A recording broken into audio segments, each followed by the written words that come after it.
எனவே சில அமானுஷ்யங்கள் நிறைஞ்ச புகைப்படங்களை பத்தி பார்த்திருக்கோம். அதோட தொடர்ச்சியை தான் நாம இப்ப பார்க்க போறோம். வாங்க வீடியோக்குள்ள போகலாம். வில்லியம் ஹோப் 20ஆம் நூற்றாண்டு காலகட்டங்கள்ல பயங்கர பிரபலமான ஒரு போட்டோகிராஃபர் தான் இந்த வில்லியம் ஹோப். நம்ம ஃபர்ஸ்ட் வீடியோல பார்த்த மாதிரி வில்லியம் மம்லர் எப்படி ஆவிகளோட பேசி அந்த ஆவிகளோட போட்டோ எடுக்கிறதுக்கு மக்களுக்கு உதவுனாரோ அந்த மாதிரியான வேலைகளை தான் இந்த வில்லியம் ஹோப்பு செஞ்சிருக்காரு. நமக்கு நெருக்கமானவங்க இறந்து போயிட்டாங்க அப்படின்னா அவங்க கிட்ட ஏதாவது ஒரு விஷயம் சொல்லணும், இல்ல அவங்க கூட நாங்க பேசணும், இல்லனா அவங்க கூட நாங்க சேர்ந்து போட்டோ எடுக்கணும் அப்படின்னா இந்த வில்லியம் ஹோப் கிட்ட போனா இதெல்லாம் உண்மையாவே நடக்கும் அப்படின்ற அளவுக்கு பயங்கரமா பிரபலமாயிருந்தாரு இந்த வில்லியம் ஹோப். அப்பதான் ஒரு நாள் இந்த வில்லியம் ஹோப் கிட்ட ஒரு வயதான கணவன் மனைவி வர்றாங்க. அவங்க என்ன சொல்றாங்கன்னா, அவங்க ரொம்ப லவ் பண்ண ஒருத்தவங்க இறந்து போனதாவும் அவங்க கூட நாங்க போட்டோ எடுக்கணும் அப்படின்னு சொல்லிருக்காங்க. இத கேட்ட வில்லியம் ஹோப் இவங்க 2 பேரையும் கூட்டிட்டு போய் ஒரு ரூம்ல உட்கார வச்சுட்டு பல விஷயங்களையும் செஞ்சிருக்காரு. ஆனா முதல்ல இவங்கள போட்டோ எடுக்கவே இல்ல. அதுக்கப்புறம் கொஞ்ச நேரத்துல பயங்கரமா நிறைய போட்டோ எடுக்க ஆரம்பிச்சிருக்காரு. அதை எடுத்து முடிச்சதும் அந்த வயதான தம்பதிகள் கிட்ட என்ன சொல்லிருக்காங்கன்னா, நீங்க 2 பேரும் இங்க இருந்து கிளம்பலாம். நீங்க யார் கூட போட்டோ எடுக்கணும்னு நினைச்சீங்களோ அவங்களோட போட்டோ எடுத்துட்டேன். நான் கூப்பிடும் போது நீங்க வந்து அந்த போட்டோவை வாங்கிட்டு போகலாம் அப்படின்னு சொல்லிருக்காரு. அதுக்கப்புறம் அந்த போட்டோவை டெவலப் பண்ணி பார்த்தப்பதான் அந்த வயதான தம்பதிகள் 2 பேருக்கும் பின்னாடி ஒரு பெண்ணோட ஆன்மா நிக்கிறது பதிவாயிருக்கு. இந்த போட்டோ பயங்கரமா பிரபலமாகவும் ஆரம்பிச்சிருக்கு. அதனால இந்த வில்லியம் ஹோப் மேல சந்தேகப்பட்டு இவரு ஃப்ராடு அப்படின்றத நிரூபிக்கிறதுக்காக ஹாரி பிரைஸ் அப்படின்ற ஒரு மனிதர் பிப்ரவரி 1922 வருஷம் இந்த போட்டோஸ் எல்லாத்தையுமே ரொம்ப நுண்ணியமா டெஸ்ட் பண்ண ஆரம்பிக்கிறாரு. அது மட்டும் இல்ல, அதுல வில்லியம் ஒரு ஃப்ராடு அப்படின்றதையும் கண்டுபிடிச்சதாவும் சொல்லிருக்காங்க. ஆனா வில்லியம் ஒரு ஃப்ராடு அப்படின்றத நிரூபிக்க முடியலனாலும் இந்த ஹாரி பிரைஸ் சொன்னத மக்கள் யாருமே நம்ப தயாரா இல்ல. ஏன்னா இந்த வில்லியம் ஹோப் உண்மையிலேயே ஆவிகளோட பேசுவாரு அப்படின்னு மக்கள் ரொம்பவே இந்த வில்லியம் மேல நம்பிக்கையும் வச்சிருக்காங்க. ஆல்பர்ட் கோஸ்ட் ட்ரெயின் ஸ்பிரிட் 1960 காலகட்டங்கள்ல நீராவி என்ஜின் ட்ரெயின்ஸ ஸ்டாப் பண்ணிட்டு நிலக்கரி என்ஜின் ட்ரெயினை மக்களுடைய புழக்கத்துக்காக விட்ட காலகட்டங்கள். அப்ப மக்கள் எல்லாருமே இந்த நிலக்கரி என்ஜின் ட்ரெயினை தான் விரும்பினாங்க. அது மட்டும் இல்ல, அதுலதான் அதிகமான மக்களும் டிராவலும் பண்ணாங்க. இந்த அல்பட்ரா அப்படின்றது ஒரு நீராவி என்ஜின் ட்ரெயின். மக்கள் அதிகமா நிலக்கரி என்ஜின் ட்ரெயினை விரும்பினதுனால நீராவி என்ஜின் ட்ரெயின் எல்லாத்தையுமே ஸ்டாப் பண்ணிடலாம் அப்படின்னு ரயில்வே டிபார்ட்மெண்ட் ஒரு முடிவு எடுக்கிறாங்க. அப்ப 1960ஓட முற்பகுதிகள்ல ஒரு நாள் மதியம் இந்த அல்பட்ரா ட்ரெயின்ல லாஸ்டா ஒரு தடவை டிராவல் பண்ணலாம் அப்படின்னு சொல்லி இத மக்களுக்கும் இந்த ரயில்வே டிபார்ட்மெண்ட் அறிவிச்சிடுறாங்க. அந்த கடைசி பயணத்துக்காக அந்த இடத்துல பொதுமக்கள், பிரஸ், மீடியா, போட்டோகிராஃபர்னு எல்லாருமே குவிய ஆரம்பிக்கிறாங்க. அந்த நேரத்துல அங்க வந்த எல்லா போட்டோகிராஃபர்ஸும் போட்டோ எடுக்கவும் ஆரம்பிக்கிறாங்க. அதுக்கப்புறம் அந்த ட்ரெயினும் கிளம்பிருது, கூட்டமும் கலைஞ்சிருது. அதுக்கப்புறம் தான் விஷயமே ஆரம்பிக்குது. என்னன்னா, ஒரு போட்டோகிராஃபர் அவர் எடுத்த எல்லா போட்டோஸையுமே கழுவிட்டு இருக்காரு. அப்படி கழுவுன எல்லா போட்டோஸையும் எடுத்து பாத்துட்டு இருக்கப்ப அவருக்கு ரொம்ப பெரிய அதிர்ச்சி அங்க காத்துட்டு இருந்துச்சு. அந்த போட்டோல அல்பட்ரா ட்ரெயின் என்ஜினை போட்டோ எடுத்திருக்காரு. அங்க 4 நபர்கள் மட்டும் இருந்திருக்காங்க. ஆனா அதுல ஒரு அமானுஷ்யமான உருவமும் பதிவாயிருக்கு. அந்த உருவம் எப்படி இருக்கு அப்படின்னா, ஒரு பெண்மணி, பழங்காலத்துல பெண்கள் வெள்ளை கலர்ல தலையில அணியிற ஒரு ரீத்தை அந்த பெண்மணி அணிஞ்சிருக்கா. இத பார்த்த அந்த போட்டோகிராஃபர் உடனே இந்த போட்டோவை எடுத்துட்டு அந்த ரயில்வே டிபார்ட்மெண்ட்டுக்கு போறாரு. அங்க இருக்க எல்லார்கிட்டையும் இந்த போட்டோவை காமிச்சதும் அவங்களுக்கும் ரொம்ப பெரிய அதிர்ச்சியா இருக்கு. ஆனா இத அவங்க நம்ப மறுக்கிறாங்க. அந்த இடத்துல 4 பேர் தான் இருந்தாங்க. இப்படியான ஒரு பெண்மணி அங்க இல்லவே இல்ல அப்படின்னு சொல்றாங்க. அதுக்கப்புறம் இந்த போட்டோகிராஃபர் அந்த அல்பட்ரா ட்ரெயின்ல ஏற்கனவே வேலை பார்த்த டிரைவர்ஸ்ல இருந்து இப்ப இருக்க டிரைவர் வரைக்கும் எல்லாத்தையுமே விசாரிக்க ஆரம்பிக்கிறாரு. அப்பதான் அவருக்கு கூடுதலா அதிர்ச்சி தரக்கூடிய ஒரு விஷயம் காத்துட்டு இருந்துச்சு. அது என்ன அப்படின்னா, இந்த அல்பட்ரா ட்ரெயின்ல ஒர்க் பண்ண ஒரு பழைய டிரைவர் இந்த ட்ரெயின் பல வருஷமாவே ஒரு வித்தியாசமான உருவத்தினால பாதிக்கப்பட்டு வருது. புகை மாதிரியான ஒரு உருவம் வரும். அப்ப டோர் எல்லாம் தானாவே ஓபன் ஆகும், தானாவே க்ளோஸ் ஆகும். அது மட்டும் இல்ல, டோர் எல்லாம் அதுவாவே லாக் ஆகும், அதுவாவே அன்லாக் ஆகும். அதுக்கப்புறம் இந்த ட்ரெயின் கிளம்புறதுக்கு முன்னாடி எம்டியா இருக்க கோச்ல டிரைவர் நடந்து போனாங்கன்னா அங்க யாரோ முணுமுணுக்கிற மாதிரியான சத்தங்களும் கேக்குமா. அது மட்டும் இல்ல, இந்த ட்ரெயின் எப்பவுமே ஒரு பிரிட்ஜ கடந்து போகுமா. அந்த பிரிட்ஜ் சூசைட்க்கு பயங்கரமா ஃபேமஸான பிரிட்ஜா. அப்படி டெய்லியும் அந்த பிரிட்ஜ அந்த ட்ரெயின் கடந்து போறப்ப இந்த ட்ரெயினோட ஸ்பீட் அதுவாவே அதிகரிக்குமா. அத அந்த டிரைவர் கண்ட்ரோல் பண்ண நினைச்சாலும் அது கண்ட்ரோலே ஆகாதான். அந்த பிரிட்ஜ அந்த ட்ரெயின் கடந்து போனதுக்கு அப்புறம் தான் இந்த டிரைவருடைய கண்ட்ரோலுக்கே வரும் அப்படின்னு சொல்றாரு. இப்படியான பல அமானுஷ்யமான நிகழ்வுகள் நடக்கிறதுக்கு இந்த பிரிட்ஜ்ல இருக்க ஒரு ஆவிதான் காரணம்னு, அந்த ஆவி இந்த ட்ரெயின்ல தான் இருக்குன்னு ஒரு டிரைவர் சொல்றாரு.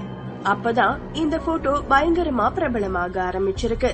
தி கோஸ்ட்லி மாங்க் ஆஃப் செயின்ட் மேரி. இங்கிலாந்துல நார்த்தம்ப்டன்ஷைர்ல இருக்க செயின்ட் மேரி அப்படின்ற ஒரு சர்ச்ல அங்க இருக்க எல்லாரையும் 1964ல கார்டன் கரோல் அப்படின்ற ஒரு நபர் போட்டோ எடுக்கிறாரு. அந்த போட்டோ தான் அந்த காலகட்டங்கள்ல ரொம்ப வியப்பாவும் மக்களால பார்க்கப்பட்டுச்சு. இந்த கரோல் அங்க போட்டோ எடுக்கிறப்ப அவருக்கு எந்த ஒரு வித்தியாசமும் அங்க தெரியல. ஆனா அந்த போட்டோவை எடுத்ததுக்கு அப்புறம் அதை டெவலப் பண்ணி பார்க்கும்போதுதான் அவருக்கு மிகப்பெரிய அதிர்ச்சி அங்க காத்துட்டு இருந்துச்சு. அப்படி அங்க என்ன இருக்கு அப்படின்னா, இந்த இயேசு சிலுவைக்கு கீழே யாரோ ஒருத்தவங்க முட்டி போட்டு இயேசுவை வழிபடுற மாதிரி ஒரு உருவம் பதிவாயிருக்கு. இத பார்த்ததும் கரோல் ரொம்பவே பயந்து போயிட்டாரு. உடனே அந்த போட்டோவை எடுத்துட்டு இந்த சர்ச்சுக்கு வந்து அங்க இருக்க ஃபாதர்ஸ் கிட்ட காட்டி, இது யாரோ ஒரு துறவி மாதிரி இருக்குன்னு கேட்க ஆரம்பிக்கிறாரு. ஆனா அத பாத்துட்டு ஃபாதர்ஸ் எல்லாரும் அதிர்ச்சி ஆயிடுறாங்க. இந்த போட்டோல இருக்கிறது கண்டிப்பா துறவி இல்ல அப்படின்னு அவங்க சொல்றாங்க. அதுக்கப்புறம் அங்க இருக்க ஃபாதர்ஸ் அங்க வேலை பாக்குற எல்லாரையுமே கூப்பிட்டு இந்த போட்டோவை காமிச்சு, இவங்க யாருன்னு உங்களுக்கு தெரியுமா அப்படின்னு கேட்க ஆரம்பிக்கிறாரு. அப்ப அங்க ஒர்க் பண்ற எல்லாரும் சொன்ன விஷயங்கள் அவங்க எல்லாருக்கும் மிகப்பெரிய அதிர்ச்சியை ஏற்படுத்துச்சு. அப்படி அவங்க என்ன சொன்னாங்கன்னா, இந்த இடத்துல உட்கார்ந்து இயேசுவை வழிபடுற உருவம் இங்க கிளீனரா இருந்த ஒரு பெண்மணியுடைய ஆன்மா அப்படின்னு சொல்லிருக்காங்க. அந்த பெண்ணோட ஆவி சர்ச்சில தான் சுத்துறதாவும் சொல்லிருக்காங்க. இதுக்கு சான்றா அவங்க என்ன சொல்றாங்க அப்படின்னா, அந்த உருவத்துக்கு பக்கத்துல வாளி மாதிரியான ஒரு நிழல் அங்க தெரியுது அப்படின்றதையும் அவங்க காமிக்கிறாங்க. கரோல் இத கேட்டு ரொம்பவே பயந்து போயிடுறாரு. சிலர் என்ன சொல்றாங்கன்னா, கரோல் இந்த போட்டோல ஏதோ பண்ணிருக்காரு, கரோல் இந்த உலகத்தை ஏமாத்துறாருன்னு சொன்னாங்க. ஆனா கரோல், நான் சாதாரணமா போட்டோ தான் எடுத்தேன், அத கழுவிட்டு பாக்கும்போதுதான் அந்த இடத்துல இந்த மாதிரியான ஒரு உருவம் இருக்கிறதே எனக்கு தெரிஞ்சுச்சு அப்படின்னு அவரு சொல்லிருக்காரு. Saint Mary's Guildhall ghost. இங்கிலாந்துல இருக்க வார்விக்ஷயர்ல செயின்ட் மேரி சர்ச்ல கில்ட்ஹால்ல 1985 வருஷம் ஒரு மீட்டிங் நடக்குது. கவன்ட்ரி ஃப்ரீமேன்ஸ் கில்ட் அப்படின்ற ஒரு இயக்கம் தான் இத அரேஞ்ச் பண்ணிருக்காங்க. அந்த மீட்டிங்க்கு வந்த ஒரு போட்டோகிராஃபர் அங்க நடந்த எல்லாத்தையுமே போட்டோ எடுக்கிறாரு. அந்த மீட்டிங்கு முடிஞ்சு எல்லாருமே போயிடுறாங்க. அடுத்த நாள் அந்த போட்டோவெல்லாம் டெவலப் பண்ணி அந்த சர்ச்சுக்கு கொண்டு வராரு. அப்ப அந்த போட்டோஸ் எல்லாத்தையுமே அங்க இருக்க எல்லாருமே பாக்குறாங்க. ஆனா அந்த போட்டோஸ பார்த்த எல்லாருமே இதுல ஏதோ ஒரு வித்தியாசம் தெரியுது அப்படின்னு சொல்லிருக்காங்க. அப்படி அந்த போட்டோல என்னதான் வித்தியாசம் இருக்கு அப்படின்னு பார்த்தப்பதான் லெப்ட் சைட்ல லாஸ்டா டேபிளுக்கு பக்கத்துல ஒரு உருவம் நிக்கிற மாதிரி பதிவாயிருக்கு. அந்த உருவம் எப்படி இருக்கு அப்படின்னா, ரொம்ப உயரமாவும் தலையில தொப்பி போட்ட மாதிரியும் இருக்குது. இந்த மனிதர் யாரு, இவரை யாராச்சும் பாத்தீங்களா அப்படின்னு அங்க இருக்க எல்லாருமே பக்கத்துல கேக்குறாங்க. ஆனா இவரை பார்த்ததா யாருமே சொல்லல. அதுக்கப்புறம் இந்த போட்டோவை எடுத்தவங்க கிட்டையும் கேக்குறாங்க. அந்த போட்டோகிராஃபர் என்ன சொல்றாருன்னா, நான் போட்டோ எடுக்கிறதுல கவனமா இருந்தேன், அதனால இத நான் கவனிக்கலன்னு சொல்லிடுறாரு. சரி, அந்த லாஸ்ட் டேபிள்ல அந்த உருவத்துக்கு பக்கத்துல இருந்த மனிதரை கேக்கும்போது அவரு எனக்கு பக்கத்துல யாருமே இல்லையே அப்படின்னு சொல்லிருக்காரு. உடனே இத கேட்டு எல்லாருமே ரொம்பவே அதிர்ந்து போயிடுறாங்க.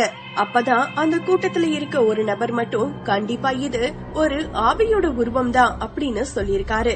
சரி, இந்த ஆவி யாரு அப்படின்னு கேக்குறப்பதான், இது இந்த ஸ்காட் கைதிகளின் தலைவியோட ஆவிதான் இந்த இடத்துல சுத்திட்டு இருக்கதாவும் சிலர் சொல்றாங்க.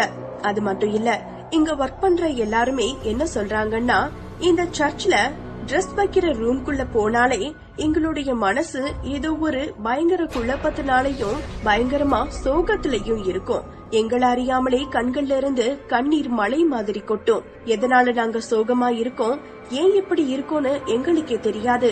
அதுக்கப்புறம் நாங்க எங்களை உணர்ந்து வெளியே வந்ததும் நாங்க நார்மல் ஆயிருவோம் அப்படின்னு சொல்லிருக்காங்க. அப்ப இந்த போட்டோல இருக்கிறதும் அந்த கைதிகளின் தலைவிதானோ அங்க இருக்க மக்கள்ல பலரும் சொல்ல ஆரம்பிச்சிருக்காங்க. அது மட்டும் இல்ல, இந்த சர்ச்ல பல அமானுஷ்யமான நிகழ்வுகள் நடந்ததாவும் சொல்லிருக்காங்க. அதுக்கப்புறம் தான் இந்த போட்டோ பயங்கரமா ஃபேமஸ் ஆக ஆரம்பிச்சிருக்கு. கோஸ்ட்லி பாய் இன் சிமெண்ட்ரி. ஒரு போட்டோகிராஃபர் ஒரு நாள் ஒரு கல்லறை தோட்டத்துக்கு போய் எல்லா இடத்தையும் சுத்தி பாத்துட்டு இருக்காரு. அப்ப ஒரு குறிப்பிட்ட கல்லறைய மட்டும் போட்டோ எடுத்திருக்காரு. அப்படி எடுக்கப்பட்ட ஒரு போட்டோ தான் இது. ஆனா இந்த போட்டோ எந்த காலகட்டங்கள்ல யாரால எதுக்காக எடுக்கப்பட்டுச்சு அப்படின்றது யாருக்குமே தெரியல. அது மட்டும் இல்ல, இந்த போட்டோ பயங்கரமா பிரபலமாகவும் ஆரம்பிச்சிருக்கு. இந்த போட்டோ எதுக்காக பிரபலமாச்சு அப்படின்னு காரணத்தை பார்த்தப்பதான் இந்த கல்லறைக்கு மேல ஒரு சின்ன பையனோட ஆன்மா உட்கார்ந்திருக்கிறது பதிவாயிருக்கு. அப்ப இந்த பையன் யாரு அப்படின்னு விசாரிக்கிறப்பதான் இந்த சின்ன பையன் ஒரு ஆக்சிடென்ட்ல இறந்து போனதாவும், அந்த பையனோட உடலை இந்த இடத்துல புதைச்சு அதுக்கு மேல கல்லறை கட்டினதாவும், ஆனா அந்த பையனோட ஆவி தினமும் இந்த இடத்துல நடமாடுறதாவும் சொல்லிருக்காங்க. அந்த காலகட்டங்கள்ல இந்த போட்டோவும் பயங்கரமா பிரபலமா தான் இருந்திருக்கு.